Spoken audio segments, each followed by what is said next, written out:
It's really lovely to see. Yeah, you No, too. it's actually really, really divine. Yeah, thanks, mate. It's been a hot minute. It's been Yeah. 2 months, probably a bit more than 2 months. September Mm, 2nd. Two and a half. you're looking lively. Very lively. Cheers. You too. Yeah. You look like you've experienced a bit. I've been through the jungle. In a good way. In a good way. In a great way. Yeah, yeah. I found lots of gold. Maybe we should start there. Oh, Melbourne. No, not getting away easy. Not getting away that easy. All right. Well, I guess making this short film for the graduate schools, and the concept is, I saw this doctor, Dr. Lesler, on Tuesday, and she kind of explained to me my situation in a really clear way, and gave me a clear blueprint to heal, essentially. And the doco is kind of captured 2 days prior to the meeting with her. Then the meeting, like captured meaning I'm just capturing what I'm doing, which you get a feel for my mindset in a way. I capture the meeting with her, what she says, the guidance, and then the idea is the next 7 days, it's all just put it on a tripod, put it in a place, watching me do an activity that I'm naturally doing, but it's kind of that observational documentary style, and it's capturing the intimacy of me, the immediacy of that interview with her, and me kind of healing and Grappling with those words. Are you like embodying the words that she said? Yeah. That's a good embodying it, and you kind of feeling the intimacy of, because it's only over a 7-day period after, instead of like a 2-month period showing the healing.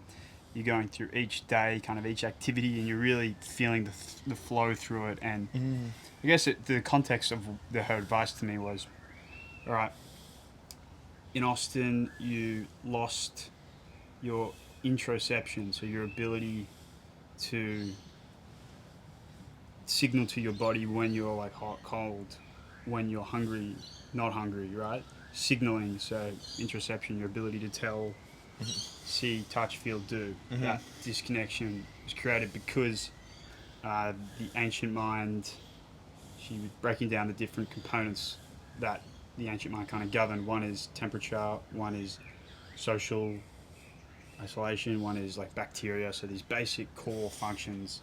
Does that make sense? Where the Asian brain operates in.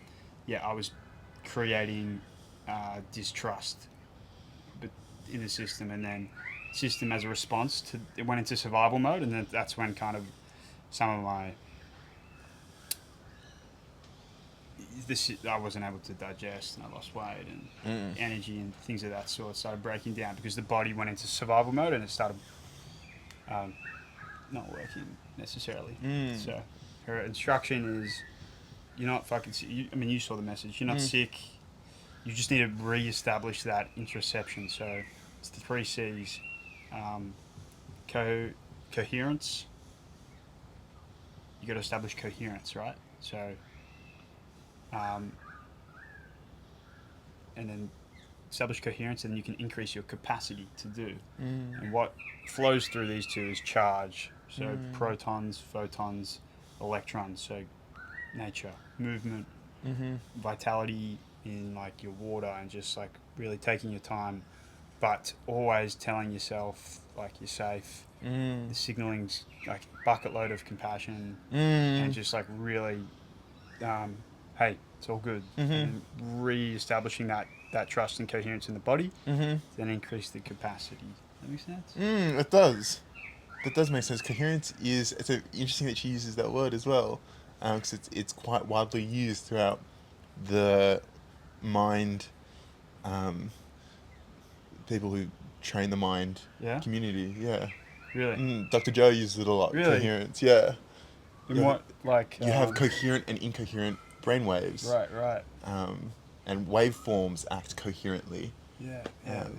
So yeah, it's very interesting. And what's her? Is she a gut doctor? Is this? What's this lady? How I would explain it, and I don't. she is elite in the medical field around nervous system, body, like things that lead to chronic inflammation, chronic illness. And that obviously covers, so it's mind body, but not in like a naturopath sense. She's like a legit person in that space. So that's kind of why I booked with her. It was like, instead of going through this field of information and getting people who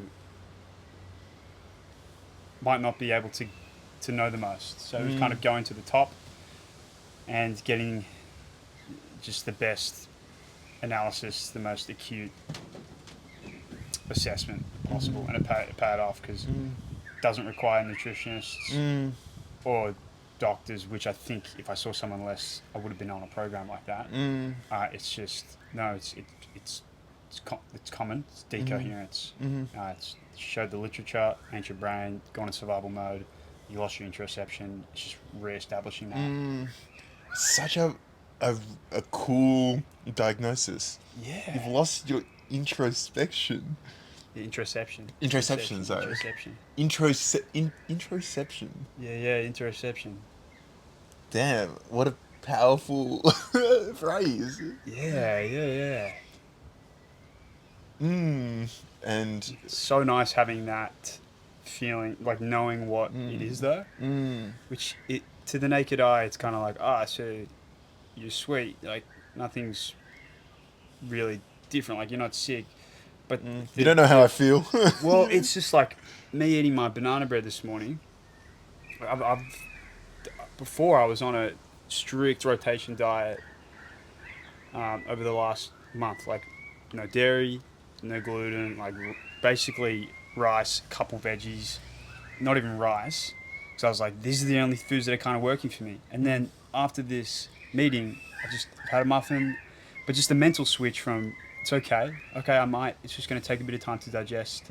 Like it's okay, it's just my body's trying to be calm. I was never eating in like my safe space, space. So that reframe has really, like, it's still taking a bit of time to digest, but I'm eating. I had pasta, I had pizza last night, muffin this morning, like, and if I do feel a bit full, it's okay, and then I just wait it out, and I'm that narrative's completely switched, and it's been at this stage when we're 3 or 4 days after.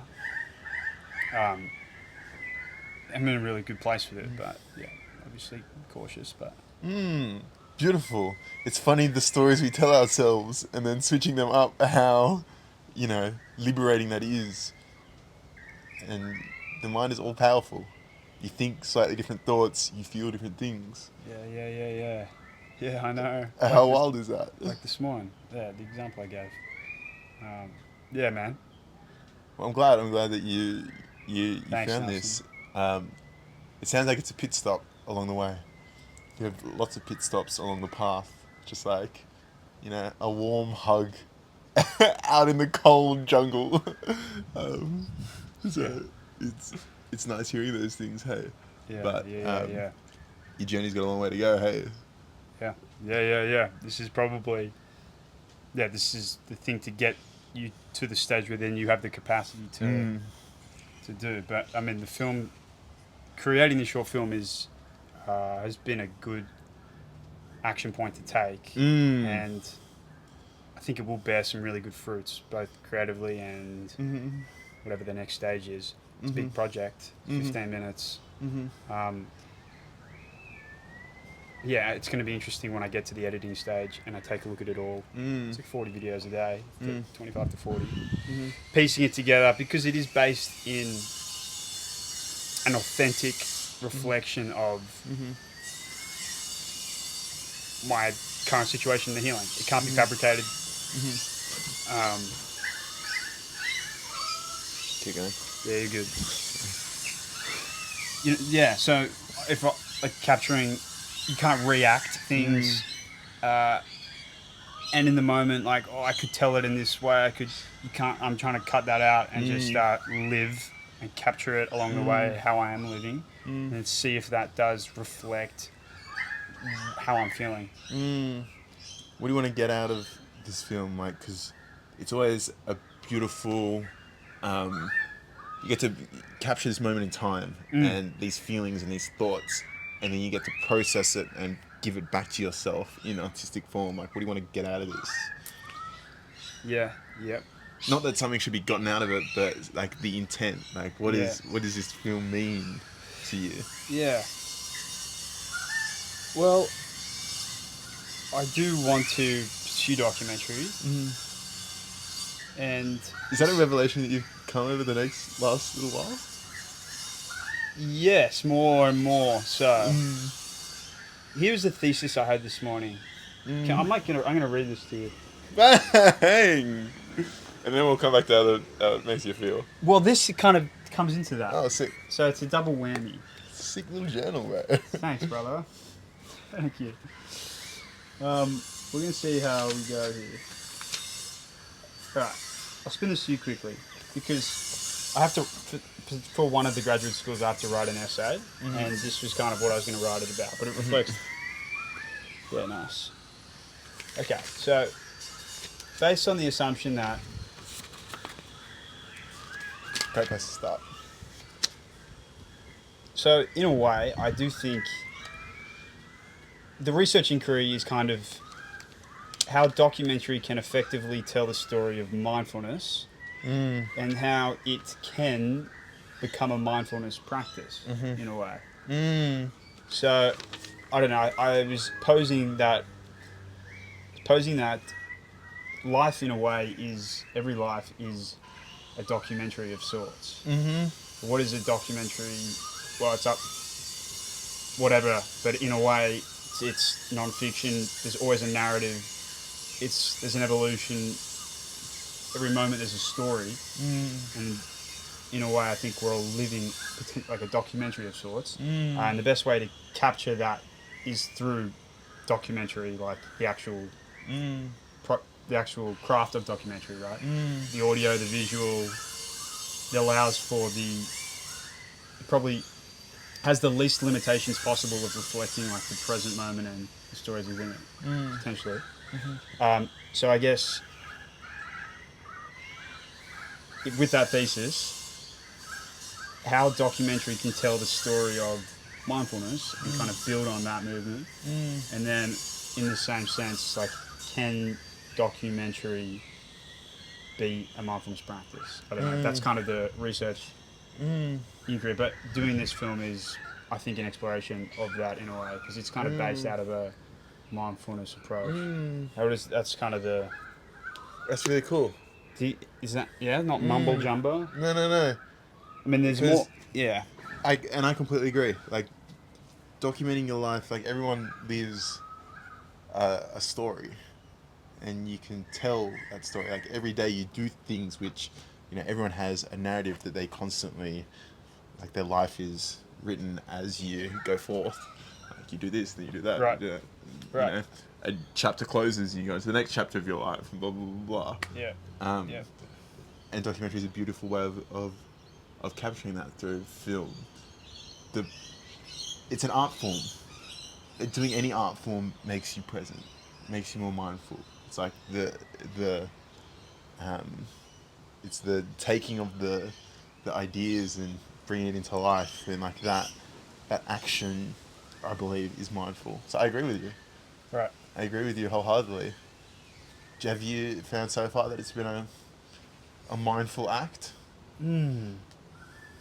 Certainly the first part of the research, like telling the story of mindfulness, I think is a really good art form to do that. In terms of the cultivating it as like a mindfulness practice, probably less so, but it hasn't been. I haven't been trying to conscientiously do it. But I've still been able to be mindful whilst it's filming, but that's not the process. Yeah, I've got to think about that. Because potentially. Yeah, interesting. So what do you want to get out of this film? What do you want to make it film? What do you... Well, to I think, to see if I enjoy making it, which I do, which I am. to challenge myself artistically, and it's a difficult story to artistically tell through observation and the technique of, if you're basing it out of like a mindful whatever way technique, that's difficult to do. You have to live it for it to come across.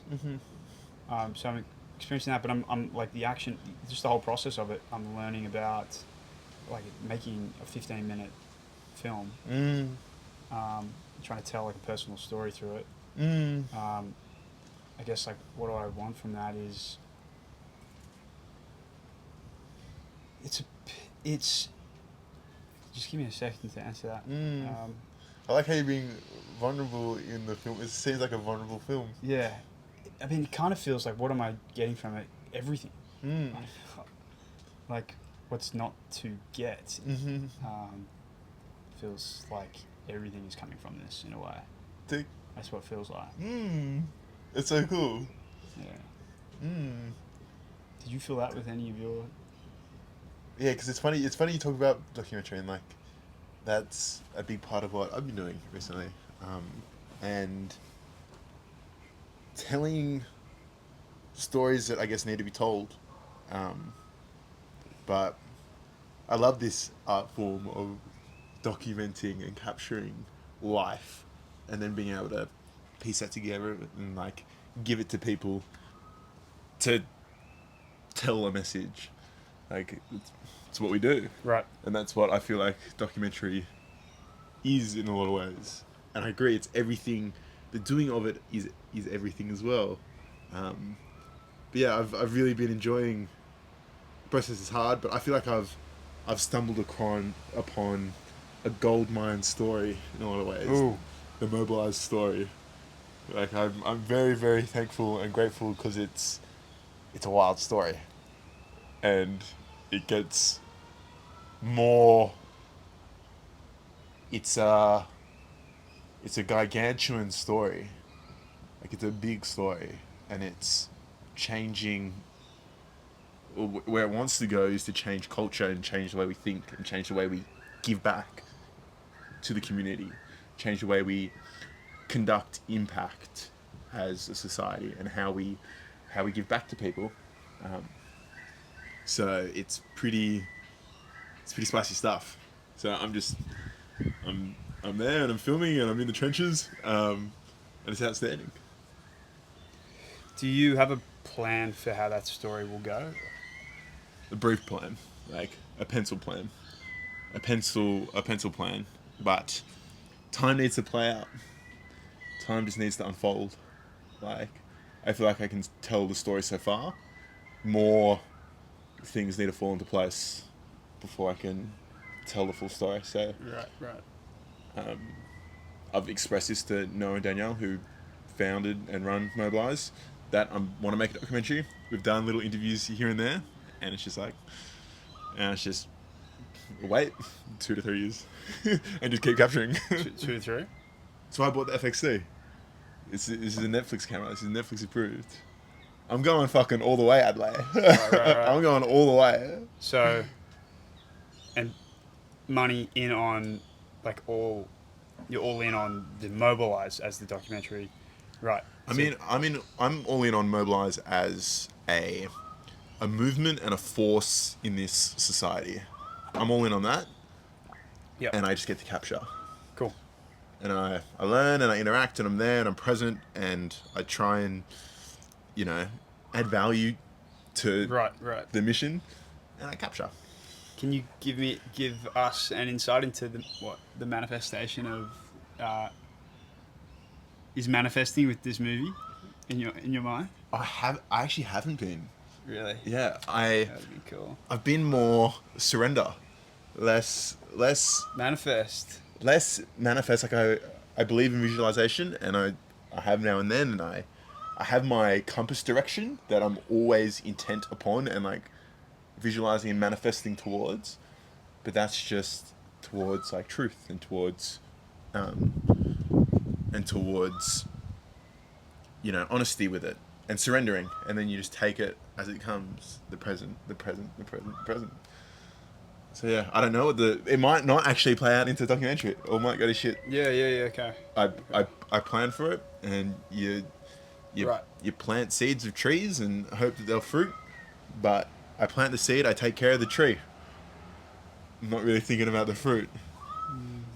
Just doing the thing, and whatever plays out, plays out. But it gets pretty spicy. It's getting spicy Really, currently. in like a really good way. In just like Yeah, yeah. positive spice. Anything to expose or in due time? Um, Don't feel. for context and umbrella top line context, what Mobilize is doing is we use direct cash transfers. So we use cash directly to help people in need, who are homeless. But there are lots of charities on the ground that work with people who are experiencing homelessness. We are the web that connects them all. So there's lots of really good services that do really good things as lots of individuals scattered around the place.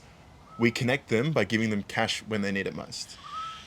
The actual charities too. The actual charities. Okay, interesting. That's a new expansion, right? Very new. Right. So direct cash transfers have been used Right. in the developing world and in the United States very successfully. And then we're the first to adopt it in Australia. Yeah. But- You managing, or not managing, but maybe directing the other charities, right? That's a new initiative by Mobilize? No, so it kind of works like basically our main program is Kickstarter, where the thing that people need is rent in advance and bond, getting paid. That's one of the major problems within the sector. People can find a housing outcome, can find a house, they can be on a wait list for something and wait and then get it, not have enough cash to pay rent and bond, normally required within 24 to 48 hours. We give people rent and bond right when they need it. So we go to each charity has X amount of people there's 122,000 people who are experiencing homelessness in Australia. 60% of them are on the street. The other 94 are couch surfing in cars, in overcrowded dwellings, in unsafe environments. So it's like they're connected with charities. We give them money. What percent are on the street? 6%. Very small portion. What percentage of people applying, I guess it depends on how long it takes to apply and then be accepted, but what percentage apply, get accepted, and then you give the money to? So we've helped 700 people at the moment, and our goal is to get to 10,000 by 2030. And the overall goal is to solve homelessness. It can be solved. In Australia? In Australia. It's a great distinction. Thank you. In Australia. It's been solved overseas in a couple countries, in a couple places. So it Through can this. through various methods. It's a collaborative effort. It takes the whole sector and the community and the government getting involved. Yeah. This is just a really good place to start. Wow. Okay, cool. And do you guys think that this cash, what's it called? What's the method called? Direct cash transfers. Direct cash transfers is DCTs. DCTs, nice, is best for Australia. Like other countries may work better with other techniques, but DCTs is best for Australia. It's best for humans. Right. It's best just for people. Okay, It cool. works. So it's not It's unique with ubiquitous. ours, it's in general. It's just in general. You give people an opportunity Right. when they need. They don't go spend that on drugs and alcohol. They use it to take themselves out of the shittiness that they're in. That's just like what the research shows. So there's a common misconception: Yeah. alcohol, drugs, partying, blah blah blah. No, people spend it on the stuff that they need. Right. But it's how Mobilize is. It's like a catalyst for we're not thinking correctly. We're not thinking correctly to be able to solve a social issue. We're not like it's just left to the charities to do it. But it should be. We're a startup. Mobilize is like a startup. In essence, it's a tech product. That's how we distribute the money. Like it's totally different to what charities use. Charities use pen and paper and filing systems. So it's bringing modern problems that work in modern solutions that work in commercial space and taking it into charity. Being like, let's treat this like a free market issue. Yeah. How's it get solved? You're innovative. You think differently. Yeah. You invest a shit ton of money into it.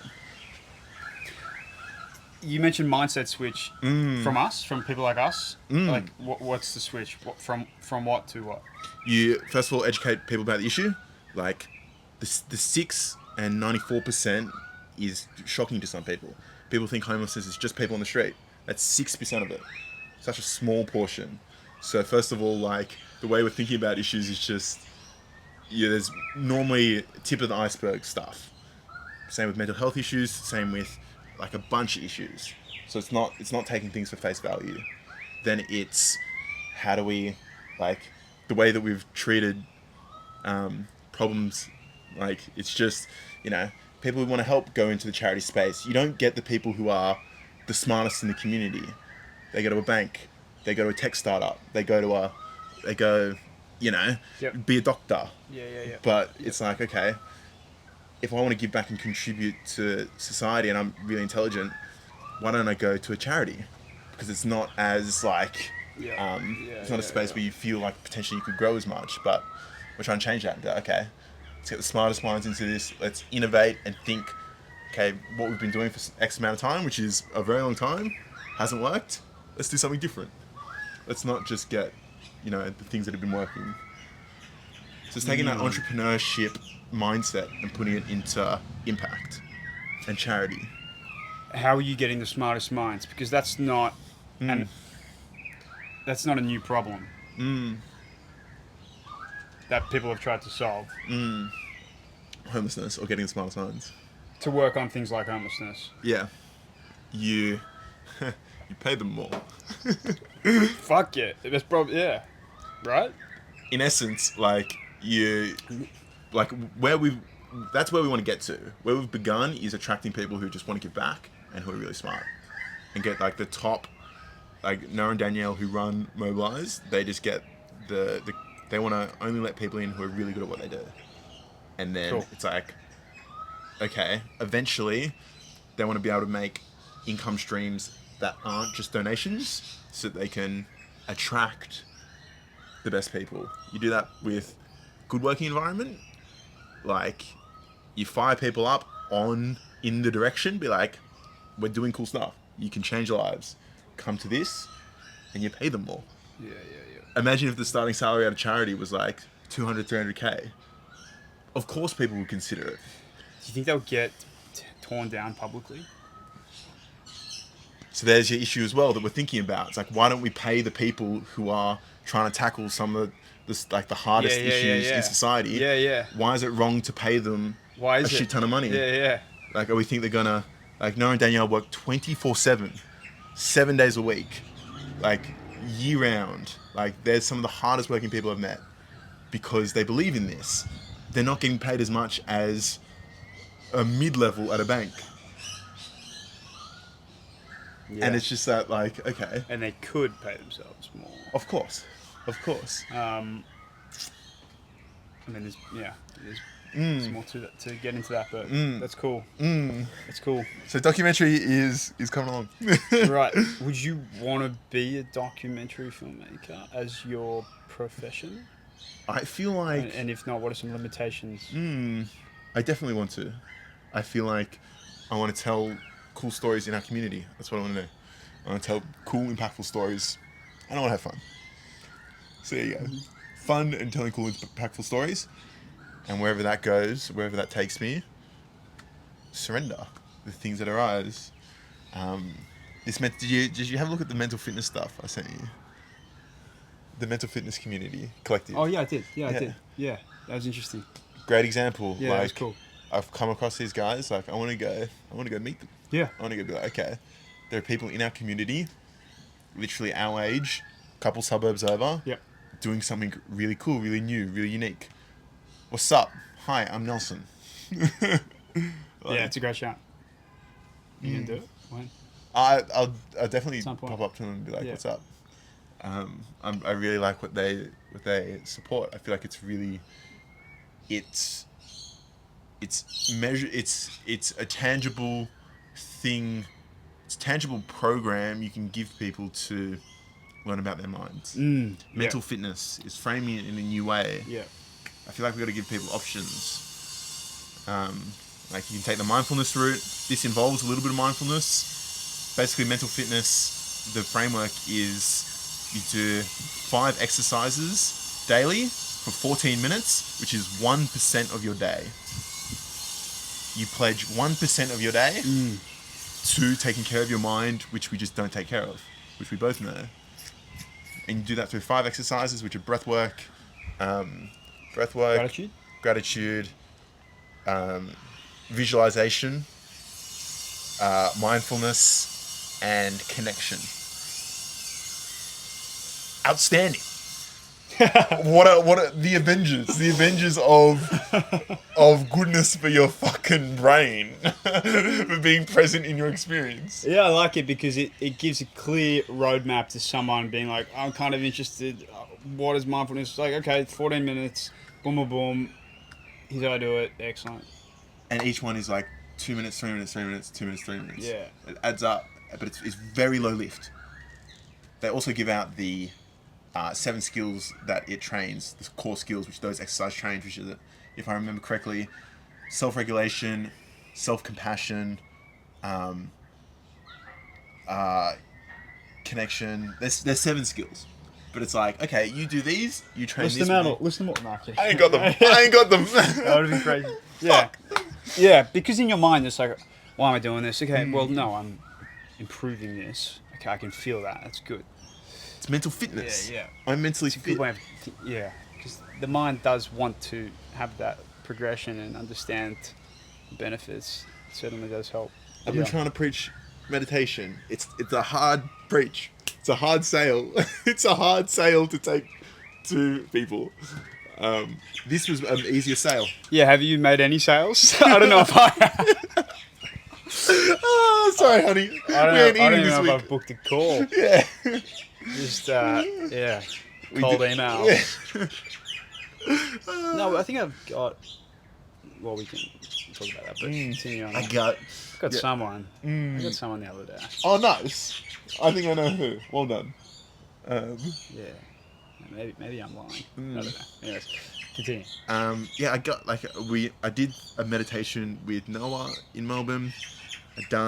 Cool. Maybe that was just the one. I did a few mental fitness sessions with the whole team though. It was really beneficial. They really enjoyed You it. initiated it and said, hey guys. Let's do this. Cool. Wrote it on one of the little whiteboards in the office, and it's like, How'd you go leading that? it was really nerve-wracking. It was really hard. All my own self-doubt came forth, and it was the quote: women fear death, men fear humiliation. That's No, we don't. they're our top fears. Right. My English teacher told me that. My Year 12 English teacher told me that, and I feel like it's really, really true. Men fear humiliation. That's a big reason why we do a lot of things that we do. Tall poppy syndrome. Tall poppy syndrome. That's a good point, man. That's a good point. Maybe that's... Yeah. That's where the feelings come from when we're around people. It's like, why is he talking to him, not me? Like, Right, are these my friends? Like, I feel like it's a lot of it's rooted in humiliation. Right. Because that's like an ultimate fear. Right. What was I saying? Yes. So those feelings came up, and it was very hard to do. But I learned a lot about discomfort recently, about getting uncomfortable, and your mind's gonna cook up a bunch of excuses for anything, every act. I should do that. That thing's hard. It's gonna help me grow and progress. Excuse, cook. And it knows your mind, bro. It knows the ins and outs. So do you think that was the commitment to the 10-day challenge really important? To like commit so that you could not, Can't escape. Right. It must have been interesting watching your mind try and fuck with you. So I did escape a few times. The first day of Ned's Uncomfortable Challenge, I was like, I sent a message into the work group chat. It's like, I want to do meditations with everybody, whenever I'm in the office for the next 10 days. I didn't do one. The first day I got away, it was too hard. I was like, it's just too much. I couldn't take it on. I couldn't do it. Could you? It was just too much. I was doing a bunch of other stuff as well. There's a bunch of other stuff going on in my mind. As I can't. I was doing uncomfortable things, like 20 other uncomfortable things. I was like, I just can't take this on. Right. So, Yeah, yeah, yeah. and it was a goal of mine throughout the whole time to run a meditation with the whole team. And even then, like this week, I started doing the mental fitness, and I was like, I'll do it every day with you guys. We did it 3 out of 5 days. I wouldn't beat yourself up on that because you can recorrect me, but you do like to Yeah. set a difficult challenge that might be. I'm not beating myself up. I'm Yeah. really happy with the results Yeah, of actually doing it. But it's just very funny watching my mind throughout that be like, throughout the days, it was like, nah, don't do it, don't do it, don't do it, don't do it, don't do it. You got too many other things going on. Like, it's not going to be that valuable. It's not like excuse every day, Right. and only positive feedback. So how do you reflect on doing some of the challenges, but then not escaping a couple? How do you don't beat yourself up? How are you thinking about it now? Because like, yeah. Uh, Does that make question make sense? It's progress, not perfection. I'm looking for progress. Okay, cool. So you're okay with doing another commitment and then overcommitting and not fulfilling it in the future? That's okay, as long because it's progress. Good framing. For that scenario, yes. Good framing. I set ambitious goals. I didn't quite reach all of them, Did all you could. but I got really far. I got really Yeah, close. good framing. So, but yeah, I would love to, as we know, be a man of my word completely. Then you only say truths. The only things that come out of my mouth are truths. Not I think that's different though to like committing and uncommitting. if yes, but it's also I shouldn't have said the thing. If I'd done a proper analysis and estimated, like, okay, maybe I shouldn't have done every single day. But I'm like, nah. Let me say that. So, yeah, tend towards truth as much as possible. Okay. I do want to get to truth, but I do want to hear about the 10-day challenge. It was really good. Very funny how it's 10 days like Vipassana. 10 days is a long time. Bro. 10 days is a long time. What did you do? Tell us. So my uncomfortable challenge was perform a poem in public every day for 10 days. So some of those I wrote then, but I had a few others that I had in the back pocket. And I went to a random public place, and like the tram stopped, Yeah, I saw like an that one. airport, and just was like, Tram "Hey," one was gnarly. bro, it's such a gnarly thing to do. I felt so anxious. Like, hi, can you hold my phone, please? Part of the challenge was asking someone to hold my phone as well. Hi, can you hold my phone, please, and film me? I'm about to perform a poem to this tram. Hello, everybody. I'm about to perform a poem. This one's called Tram Poem. And then you say shit to them, and they're all like looking at you like, the fuck? And you're seeing people sometimes not care, and then like, People, like, most people did not care. yeah. Couldn't make eye contact.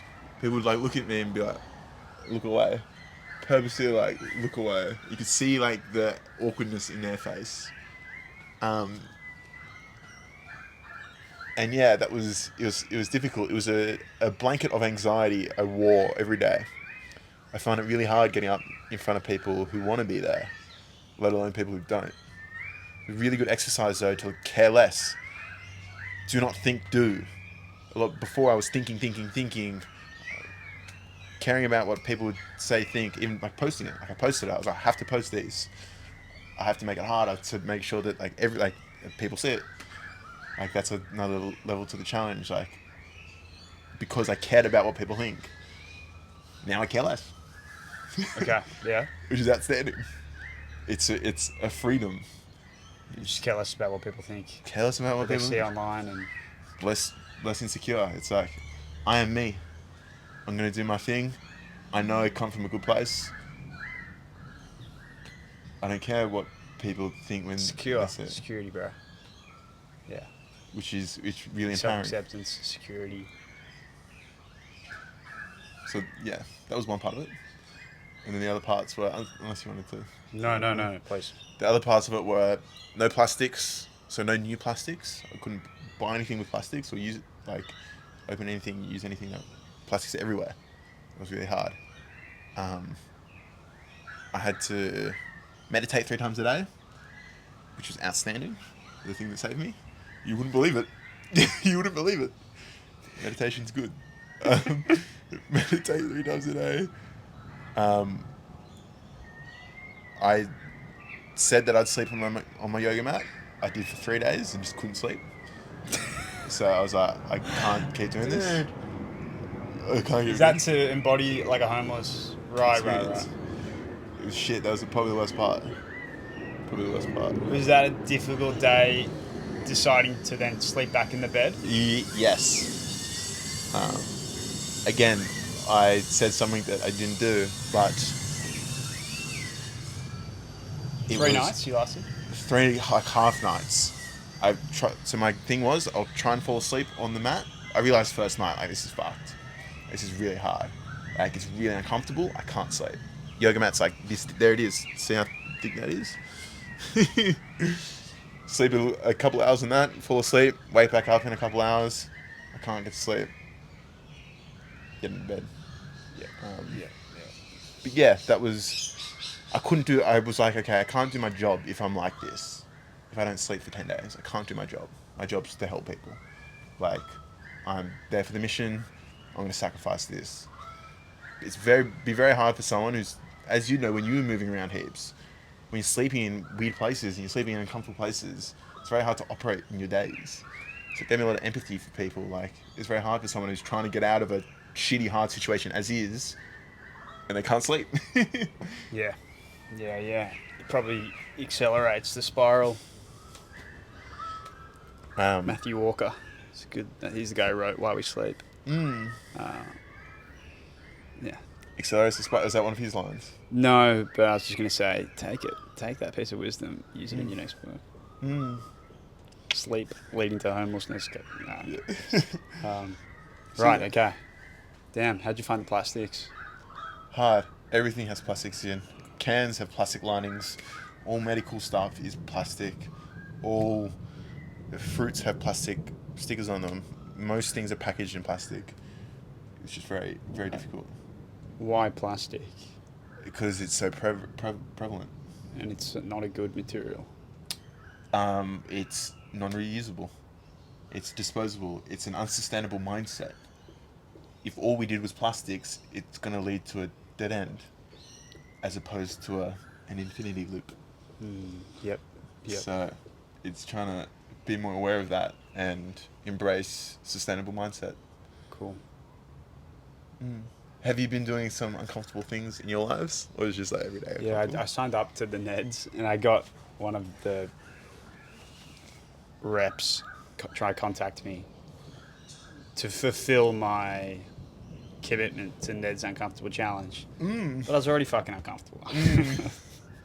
I'm taking the piss out of it a bit, but I was just like, I don't want to add this to my, like, I can't eat food.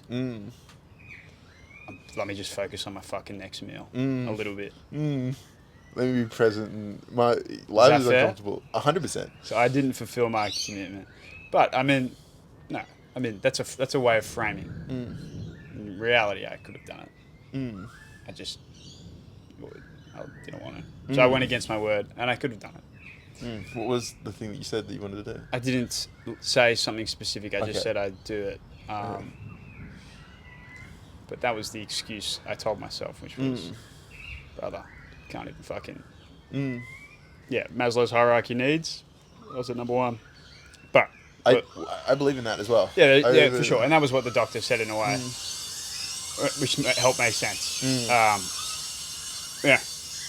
Apart from that, I've been my lifestyle and set up in Coogie's. I'm blessed to have the job, the podcast job, and then focus on the recovery and do the documentary stuff. So no complaints from my end.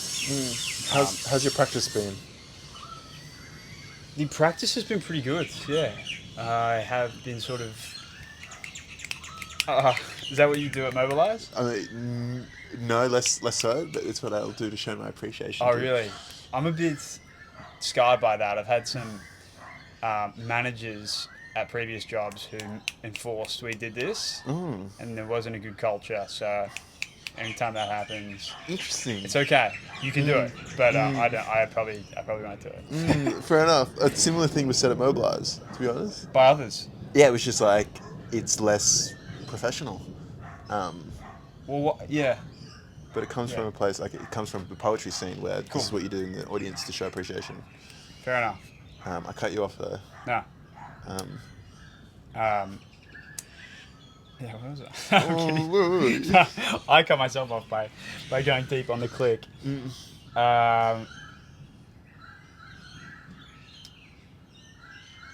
Practice. Practice, yeah.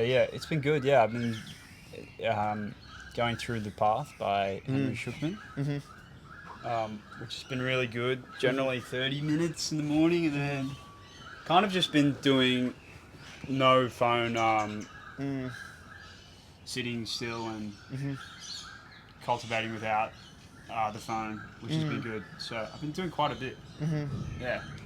And I've been reading this book called Seeing That Freeze. It's called Seeing That Freeze, and it's just about different insights, cultivating samadhi, which is kind of an inner focus and awareness, and ultimately that kind of bliss that you reach, right? And it's just about different insights and how that kind of you see into emptiness and the void. It's kind of a very holistic, high level way. So it's been enjoyable practicing and then studying some literature. Shit, this is really dark. Hot? No, dark. Oh right, dark. The sun has gone. Yeah, no, you're good. I'm back. I've definitely enjoyed like having a book to go through, along with the practice, and then along with life. Yeah, so it's in a good place. Which book? Seeing the Freeze, but Oh, before that, I finished the Headless Path, Yeah. which was great. It's just really interesting. So yeah, that's kind of the answer to your question. What Any revelations of mindfulness? it always is. Stuff that I've written down. Yeah. The Headless Way was really interesting. Let me think about one from Seeing That Freeze. Yeah, Seeing That Freeze talks about your relationship to hindrances. Hindrances being anxiety, whatever I was telling you about before. All these hindrances that come in and cloud, it's kind of navigating them, but Discomfort. discomfort. Yeah. And it's seeing the pretext to that is Seeing That Freeze says everything is an illusion, right? Which is an interesting insight. You're constantly tapping into the illusory aspect of everything, like your trip to Melbourne and the mission of Mobilize. It's an illusion, and that's probably not the best example to give, but accepting into that in a way, and yeah, but the hindrances is just kind of you want to have a relationship with it where instead of being scared of them, it's like, what can you teach me?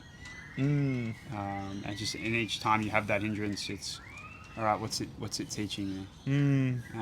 So getting out of that ancient brain, that reactive state, which I was reactive before. I was in the ancient brain, but once just sit in it, calm, understand it's all an illusion in a way, and then what are these hindrances teaching me?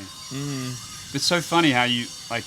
As I'm saying this to you now, it puts me in a calmer place, and I reflect on, like, I needed that wisdom. How to ingrain that, probably it develops through practice, and how to live it so that it stays with you is an interesting thing. I'm kind of coming to the realization it's good. You just got to practice and read and be realistic about the work that's required. It's good. I like it. I'm going to keep talking. But I've stopped using my phone in a way. I deleted Spotify. I lost my AirPods, which is great because I would take my phone and listen to things. So not having Spotify AirPods, I've got a wallet with a physical card. I just go to the shops and I pay with that. So that was an insight. Is just putting yourself in a situation to succeed by dictating the environment around you in a way. So I've stopped like sport, NBA, NFL. I've kind of cut that off. It just takes up my time, right? My time's That's huge. yeah, it is big. So it's Yeah, that's a passion of yours. it is in a way. Like, what am I doing instead? Well, I'm studying, learning. I'm working. Like it's doing the documentary. Like there's always something to go, and last few days it's been quite exhaustive, but probably haven't given myself enough credit as to the lifestyle that has been promoted in the last 6 weeks from it. Beautiful. Well done. Congratulations. Yeah. That's huge. Yeah. Well done. It's like environment is everything. So yeah, well done for acting on that. Thank you. Yeah, I might just, before I lose my train of thought on that point, because you know that I was very into sport and watching it, and it was a tough pill to swallow because I've been following it hardcore for 8 years, but it was a necessary pill.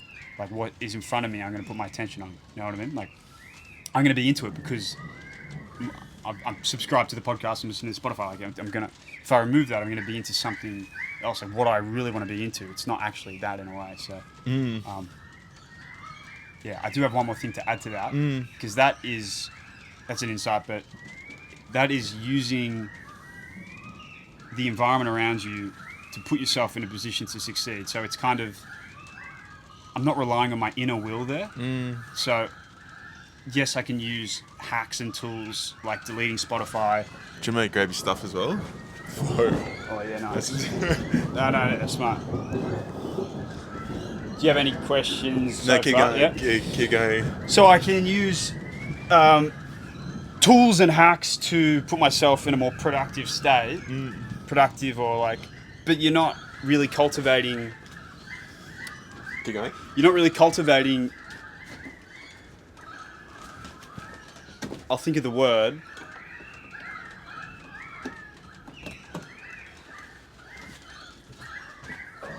Yeah, we'll call it inner belief.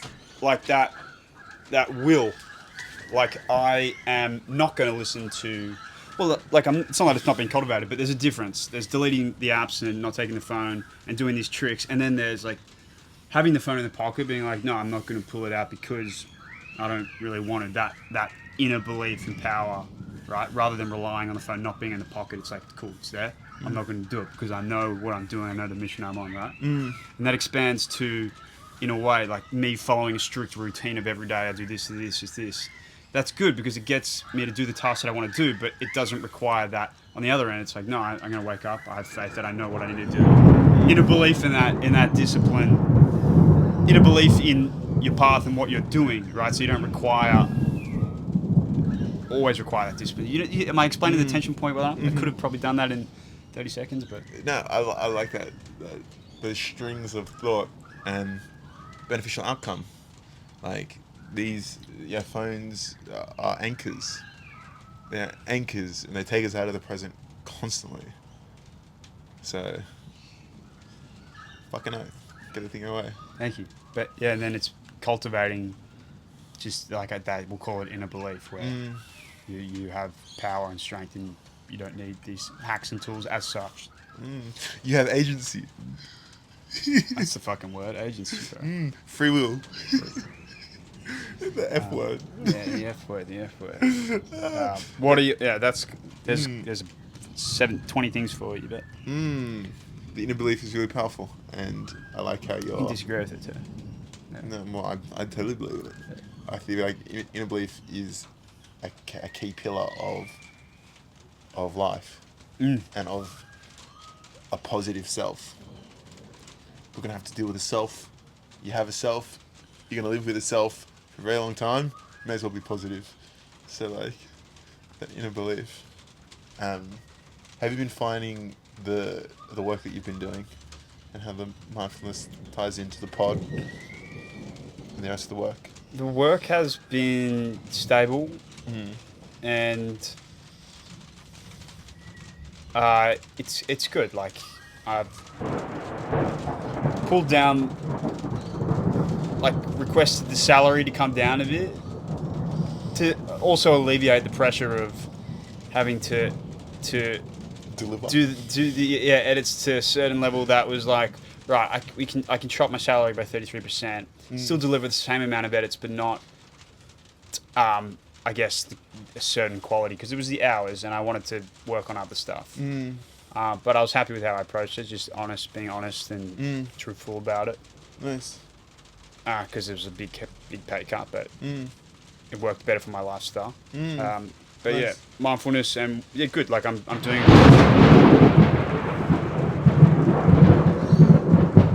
Wow, that was gnarly.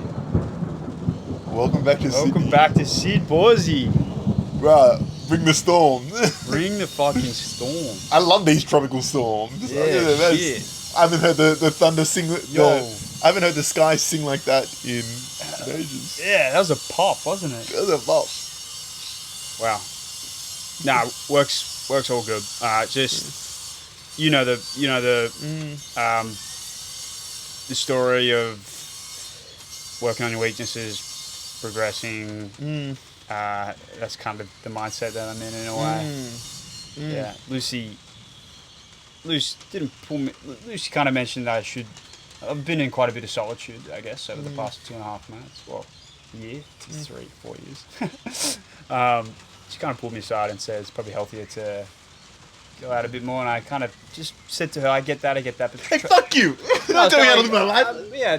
I feel like I'm doing it. It's a push and pull. Yep. And I said, like, trust me, I'm in a good spot, I think. Nice. In a belief. Yeah, like, I've got to get shit done. So. But you're no stranger to any of the things I just shared. Isolation, solitude, grinding. Yeah. Seeking, like you're on the exploration of the self, like of the experience, exploring what this experience actually is. It takes a little bit of solitude. A lot of people don't understand that. Right. Yeah. People just don't understand that. I saw a thing you shared in one of your poems about how you talked about solitude and how you thought that you wanted it and embraced it, but now it's actually community that you're after. Did I say that in a way? Yeah. The poem's called "The Three Things I Wish I Knew Earlier." Yes. And one of them is, do not romanticize the lone wolf. The lone wolf struggles and suffers. That's an actual animalistic thing. The lone wolves don't act on their own. They act in packs. The lone wolf is that one who is ostracized or injured, can't keep up, they die. That's just how it goes in reality. The lone wolf is romanticized though. When I went away on my van trip, that was going to pure solitude. I think we need to have an element of it in our lives. We need to dilute it. But the straight lone wolf is non-beneficial. Yeah. Like it's like we get energy from people. We learn. We can converse. We can dance together, sing together. Like it's Right. The straight lone wolf is you're either gonna seeking enlightenment, and it's like I'm sure it's really effective, but it's a tough journey. So yeah, that was my realization, and now it's finding the midpoint. Have enough solitude to be able to work on the mind, which is what it requires. Requires awareness of yourself, which requires, I believe, a bit of alone time, and just being around people who you want to be around. Yeah. You become those people. The people you're around are the people you become. It's what you absorb. It will show in your character. I can guarantee that. So it's just like, but it's beautiful. We love to act in packs. We love community. So it's just being around the right community. And it's good kit. It's good sniff. And now, I'm back to my good community there, of course. I'm back to my Sydney community, which I love. Yeah. Bill, I want to hear about your practice in Melbourne and just kind of how I was sharing some of my insights. I want to hear that. But how did you find Melbourne community in that sense? I'm quite curious about it. I guess there's more people potentially involved in mindfulness and maybe the arts, the creative arts there. Did you feel a difference? I didn't really branch out, to be honest. The people I saw was the Mobilise crew. That was basically it. Cool. A few family friends here and there. I didn't really have a lot of time and space and energy to be able to go on those adventures. Yep. Yep. So it was very, I was alone a lot. It was outstanding. But then it was like, work was work and rest. That's what I did. I need to rest to be able to work. So it was work, Okay. rest, Okay. work, rest, work, rest. When you say outstanding, you just at a high level, you really progressed with Mobilized, both in creating content, achieving their mission, and it really was your relationship to Mobilize and that journey, the content being built around it, right? Less so your skills. I mean, you did well. Yeah, give me. I guess outstanding. What do you mean? I got definitely progressed my skill set. I assisted with what we want to do, which is help change the Australian landscape, in essence, which is going to be a long journey. Took a couple steps in the right direction, got to develop my skills, got a lot of reps in. Like, you know, I feel like I'm a proper videographer now. Yeah. Like, I'm professional. Yep. I rock up, I do my thing, I make the video, it's high quality. Like, I did a lot of process. I was making daily videos and I was making like long form YouTube videos as well. No. Like, lots of reps, Yeah. lots of really good Yeah. skill upgrades. Yeah. Like, it was good being around those people. Those people, like, they're parts of their mindsets I really want to embody. And like being around. There's no mental training, so there's a lack of presence, and I think that's amongst most corporate environments. But these were people who really like wanted to try and learn about their minds and get around that, which was amazing. So it was good to be around them. Very open-minded. So it was Cool. I grew as a videographer and I grew as a person. Yeah, and you did a lot of uncomfortable stuff. Mm. You experienced a lot. You learn about yourself. You learn, like it was just a good learning experience. Yeah. It was hard. Like it was not net fun. It was not net fun when you do the math on it. Right. But it was net good. All right.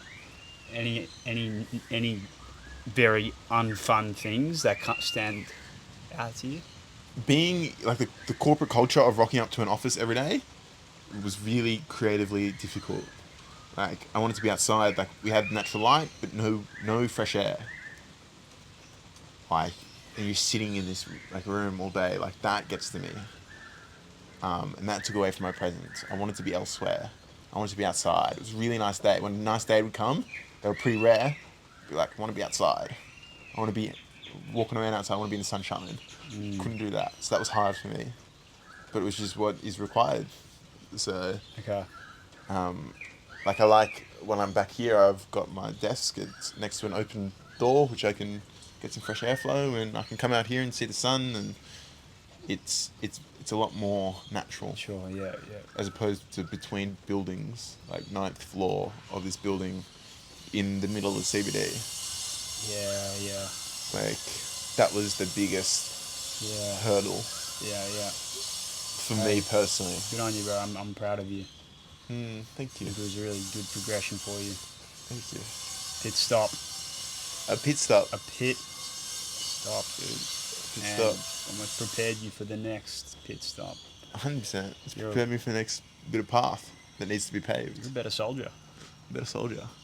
Better jungle person. My machete's sharpened. You're more dangerous, lad. Seriously. Yeah, you can do more damage. Got my Netflix camera. Yeah. Got my Netty camera. Watch out, this motherfucker. Gonna make a documentary about Edward Lindsay next. I think part of my insecurity about the doco, look, is like, this isn't overbearing and it's not stopping me, but like, you're making a doco on yourself. Like, do you think you're that important? It's intimate though. As you said before, it's a very intimate, vulnerable thing to do. That's beautiful. And it's a personal exploration too. It's not for anyone. I'm exploring something about myself through this art form, exploring an interest, exploring documentary. So it's a bunch of different factors too. I like that take. That's a rare take as well. People normally like it's just a different take, which I support. Which shit. That that introspection. Right, yeah. It's a bit of a symbiotic relationship between the doco form and the self-examination and exploration. So, but yeah, tell me, your meditative practice was it forefront, back of mind? I mean, you live it. I guess it's yeah. I'll let you answer that. But how was it all for you? It was good. It was. I actually began. My journey began with Henry Schuckman. A koan? Koans. A koan? Nice. Koans. Lots of koans. Koans. Started with so my first few weeks in Melbourne with koans, which are like pithy statements that are meant to, like almost instantaneously make you aware. For the millions. The 3 people watching at this point. One of them is, what is this experience? What is this? When you think about it, it's like, okay, what is this? Another one is, what is my original face? What is the face I had before my father's father? What is my original face? Does that go into the idea that you were living 400 years ago? That Like goes. the It goes into, reincarnation? you go back far enough and like you don't have a face. Like you don't have a face. Like the original face is nothing. Right. Yeah. Big Bang. Original face. It's like you go back far enough. Right. You don't have a face. Lots of other koans which are just like, which you've done some koan study. I've done a couple, not as extensively as you. I think this is one. It's what is there to notice when there's no problem to solve? Is that a koan? That's it. Just a pithy statement. Which is interesting. What do you notice? Yeah. I notice those hydrangeas that are flowering in the corner of my garden, as opposed to a problem to solve. I mean, I notice how this house lives in kind of nature in a way. It's got very earthy feel to it. This house on mushrooms would be an experience. Just not too many. Yeah. A palatable amount. Yeah. Less is more. And actually took some mushies a few times. Really enjoyable. Really enjoyable. I'm keen to redouble. Yeah, maybe we should potentially link. And were you doing more breath meditation? What you said 3 times a day? What sort of meditations? That was just for the challenge. These were all just 10-minute. So that was 10 minutes minimum. But during just throughout my whole time in Melbourne, it was morning practice. Every morning, first thing I'd do.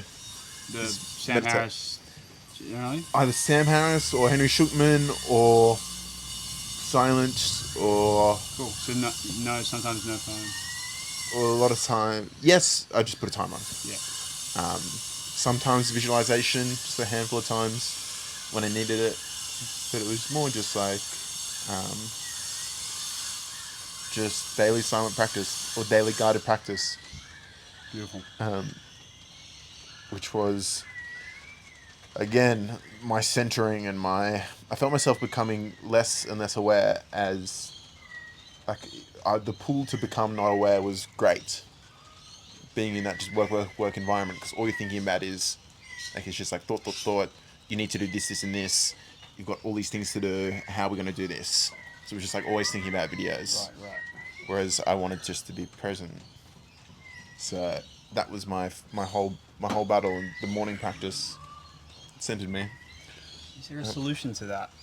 Be present in the day. Be present in the doing. You don't need to change what you're doing. It's how you're doing it. Slowing down. Okay. There's I finished Paths to God by Ram Dass. Very influential book on my psyche. just then, just like in the last couple of weeks, Yeah. maybe last week. Very powerful book. He says Ram Dass puts forward to every act you sacrifice towards God, which your God is my God. There is one God, unnamed, and they're inside us all, Yep. begging for connection forevermore. There's one God. It's the Brahman, formless. Like, that's the God that I guess he's talking about here.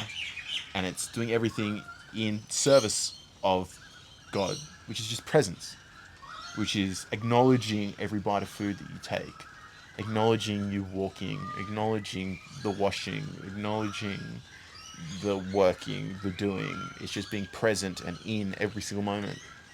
And that is what I wanted to try and get towards, which I didn't, but is Right. the thing to strive towards. And you can do that. So Noah and who's the lady? Danielle. They probably won't ever achieve that in their work. Well, I'll see if I can frame this correctly. If that is the purpose of life, in a way, as Ramdas said, being present, it feels like it contradicts the approach that the charity's taking. Every single thing that we do in Western society, I would say, it contradicts. So how do you Which is achieve very... stopping homelessness but stay present? And how do you... Yes, you can do that, but the people around you probably won't, and then they'll live their whole life not being present. Does that fuck with you a bit? Yes and no. Like, the goal isn't to become everybody to become enlightened. That's very unrealistic. For everyone to be more aware in their days is very realistic.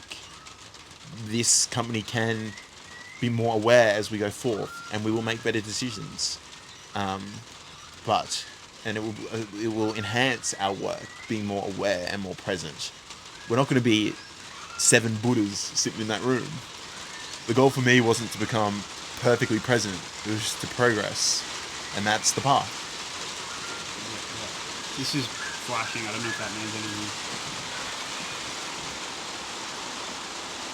No, it's good. It's actually good. It's gonna be a noisy podcast. Yeah. Okay, cool. So practice was good. Must be keen. Yeah, it's interesting having that insight into trying to work towards a goal and a mission, but experience the detachment in a way. It can be embodied. That's the challenge. Because in a way, every moment you are aware.